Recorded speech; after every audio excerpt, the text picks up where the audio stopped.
I think firstly, very honored to be invited. Great initiative. We must encourage more women to kind of really step up, to share their learnings, their experiences, and also inspire young women to come into the field, to get involved in digital, to get involved in marketing. So I think it's a fantastic initiative.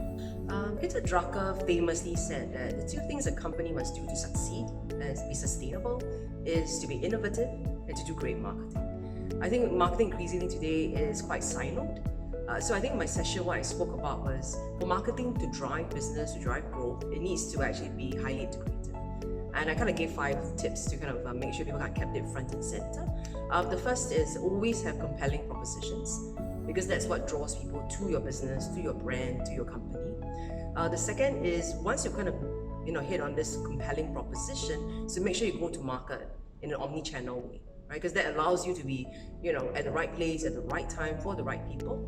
And the third one is make sure you're optimizing always for growth and profitability. So never one or the other. It needs to be a duality. Keep these two front and center.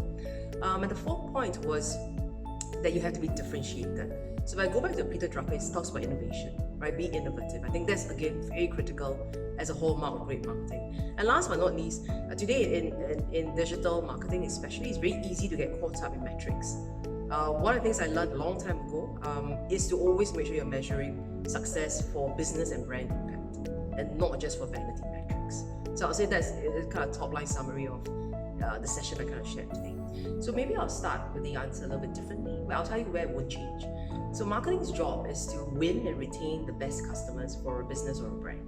So I think that as a role will not change regardless, right? That's the core of what we do.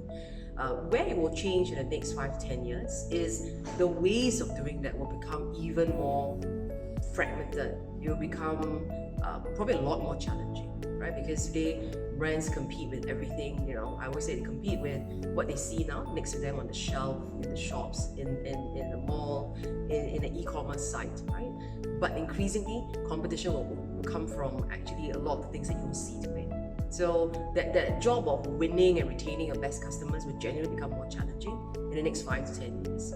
But I always believe one thing, that as challenges grow and stack up, as ecosystems change, distribution channels, consumer behaviors, tastes, macroeconomic conditions, all of this will constantly be in a flux. They will constantly be evolving.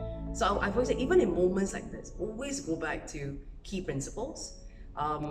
And key principles don't change regardless.